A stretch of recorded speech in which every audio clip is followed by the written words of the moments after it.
मतलब displacement time graph की। देखिए ये है प्लस ऑफ एक्स एक्सिस, अगर हम कोऑर्डिनेटली अगर इसको रिप्रेजेंट करें, ये है हमारा माइनस ऑफ एक्स एक्सिस, ये हमारा प्लस ऑफ वाई एक्सिस, ठीक है, ये हमारा नेगेटिव ऑफ वाई एक्सिस, ठीक है। ये हमारा डिस्प्लेसमेंट है, ये जो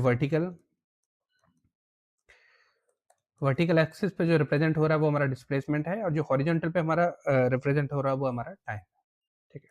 अच्छा, इसको हम एक छोटे से एग्जांपल से समझते हैं। लेट अस सपोज हमारे पास में कोई एक ऑब्जेक्ट है, ठीक है, वो मूव कर रहा है, एक सिंगल डायरेक्शन में मूव कर रहा है। लेट अस सपोज उसकी इनिशियल पोजीशन ए है और उसकी जो फाइनल पोजीशन है लेट अस सपोज बी है, ठीक है। इनिशियली वो कहाँ से स्टार्ट हुआ, t1 इक्वल्स टू 0 सेकंड से स्टार्ट हुआ है वो, ठीक है। t1 इक्वल्स टू 0 सेकंड पे उसकी पोजीशन क्या होगी, x1 इक्वल्स टू 0 मीटर, ठीक है। लेट अस सपोज यहाँ पे ये t2 इक्वल्स टू 1 सेकंड पे है, यहाँ पे t3 इक्वल्स टू 2 सेकंड पे है, और यहाँ पे जो t3 है वो लेट अस सपोज 3 सेकंड पे है। अच्छा, t2 पे पर्टिकुलर t2 पे जो हमारी x2 है वो है let us suppose 2 metre. t3 पे जो हमारा x3 है वो 4 मीटर। एक डेटा सपोज कर लेते हैं, t3 का t सेकंड पे लेट अस सपोज x3 हमारा क्या है 6 मीटर, ठीक है। इसका मतलब ये है कि इसमें जो वेलोसिटी है वो चेंज नहीं हो रही विद रेस्पेक्ट टू टाइम, यानी कि ये केस किसका है, एक यूनिफॉर्म। देखिए यहाँ पे ध्यान रखिएगा, अभी हम डिस्प्लेसमेंट टाइम ग्राफ रिप्रेजेंट कर रहे हैं, अभी वेलोसिटी टाइम ग्राफ पे हम नहीं आए। वेलोसिटी टाइम ग्राफ पे हम आफ्टर डिस्प्लेसमेंट टाइम ग्राफ पे हम वो करेंगे, एक्सप्लेन करेंगे। देखिए यूनिफॉर्म वेलोसिटी के केस में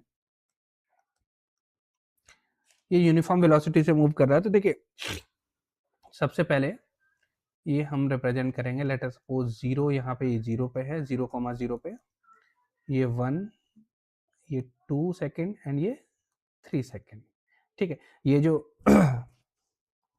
टाइम वाला जो ये है, यहाँ पे हमने t को 1 सेकंड, 2 सेकंड या 3 सेकंड रिप्रेजेंट कर दिया। लेट अस सपोज यहाँ पे हमने x1, यहाँ पे x2 इक्वल्स टू यहाँ पे 2,4,6, ये हमारे डिस्प्लेसमेंट वाले एक्सिस पे ये रिप्रेजेंट हो गए। अगर हम देखिए हमें कोऑर्डिनेटली अगर हम इसको एक्सप्लेन करेंगे तो लेट अस देखिए, ये सबसे पहला पॉइंट हमारा मिलेगा, ये सेकंड हमारा 2,4 ये मिलेगा एंड 3,6 ये मिलेगा, ठीक है। अगर हम इसको ड्रॉ करेंगे तो ये क्या आएगा, स्ट्रेट लाइन आएगा, ठीक है। ये हमारा क्या रिप्रेजेंट करेगा, 1,2, 2,4 एंड 3,6, ठीक है। अच्छा, इसका स्लोप क्या रिप्रेजेंट करेगा, एक्स टी ग्राफ में जो स्लोप है वो क्या रिप्रेजेंट करेगा हमारा, dx ओवर dt, यानी कि वेलोसिटी वो रिप्रेजेंट करेगा, ठीक है। अच्छा, ये केस किसके लिए है, सबसे पहले यूनिफॉर्म वेलोसिटी के लिए, जहां पे हमारी वेलोसिटी क्या हो रही है, चेंज नहीं हो रही है विद रेस्पेक्ट टू टाइम, मतलब एक्सेलरेशन हमारा 0 है, ठीक है। ये उसके लिए है। अगर हम बात करेंगे एक्सटी ग्राफ की, कि जहां पे हमारा एक्सेलरेशन 0 नहीं है, यूनिफॉर्म वेलोसिटी का केस नहीं है, नॉन यूनिफॉर्म मोशन है, टी एक्स, ठीक है। तो उसका जो ग्राफ होगा वो किस तरह का होगा, कर्व्ड होगा ग्राफ, ठीक है, इंक्रीजिंग ग्राफ होगा वो। अगर वो पॉजिटिव एक्सेलरेशन है, let us suppose positive acceleration है, तो उसका ग्राफ इस तरह से होगा, और अगर वो नेगेटिव एक्सेलरेशन है तो उसका ग्राफ सॉरी इस तरह से होगा, ठीक है, x T.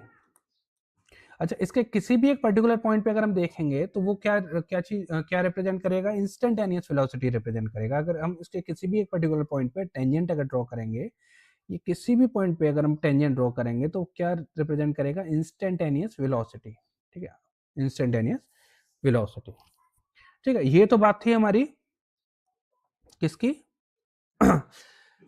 Displacement time graph की। अब हम